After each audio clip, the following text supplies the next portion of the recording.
Today, let's make a fun bat table runner. Welcome back. So we are going to be making our bat table runner. Here's a very quick sketch. We're going to have those two wings on the side and then some sort of square in the middle. So to do this, you're going to want to use quilting cotton. You could probably get away with other materials as well. I would say just nothing that has a stretch. So I'm going to be using this black spiderweb material as well as an orange material, and probably about a 30 yard of each. Now we're keeping this very simple, so we're going to be cutting out strips. You're going to want, it's going to end up being 12 strips that will be 6 inches tall by about 2 to 3 inches wide. Of course, you can change these dimensions, but you just want to make sure that you have those 12 strips of material. And then we are also going to be making a square, so this is a 4 by 4 inch square. And then we'll have all of our pieces laid out. So you can see here that I have 6 of that black with the spider webs as well as 6 of the orange, and then we're just going to be matching these, laying them on top of each other, and that'll be how we sew them up. So here we go. This is what one strip looks like, and I'm going to be taking a straight seam all the way across. So instead of 12 strips, we should now have 6 of these 2 strips combined. So now what it's time to do is, so first you could definitely press this open if you'd like. I'm going to save that until I have all of the strips sewn together and just do one big kind of pressing. But we're going to start to combine these so that we would have 3 and 3. So really alternating the orange and black is what I'm doing. So alternating whatever material you're using and just pinning them up so that you can then take that straight seam across. So with that seam done, we should have our wings together, if you will. So you'll have these 2 different alternating strips of material, and you'll have those 2 different pieces where we have those 6 strips all in one. So now what it's time to do is we're going to press these open. So again, if you were kind of doing it step by step, that totally would have worked as well. I just waited until they were all into that one piece. Now here's my wing, and what I want to do is kind of cut this on a diagonal.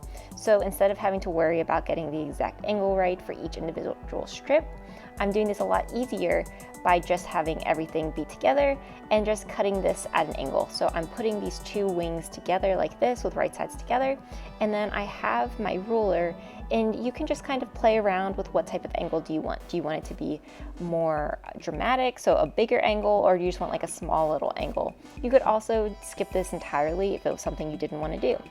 Once you have it done though, go ahead and just cut that straight across. I'm using a rotary cutter for all of this as it gives it a little bit more of a clean and crisp look compared to scissors.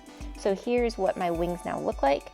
And now I'm going to do the same thing for the longer side. So this is 6 inches. And as you can see in the wings itself, I did kind of have them come in a little bit.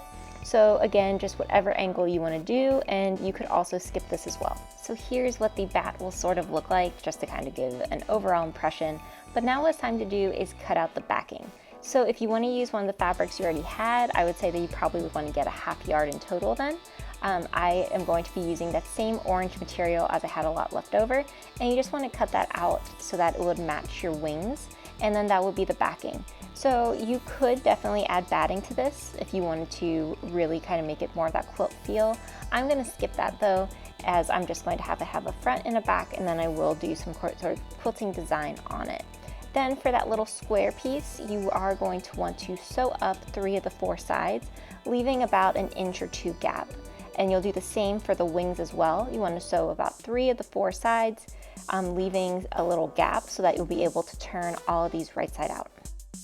With those seams complete, it's now time to trim this up a little bit so it's easier to turn. I'm going to clip the corners as well. If there's any extra fabric on the sides that just look like it's too long, I'm going to trim that off as well. So here are all the pieces turned right side out. I did press everything again, and now what it's time to do is basically sew it all together.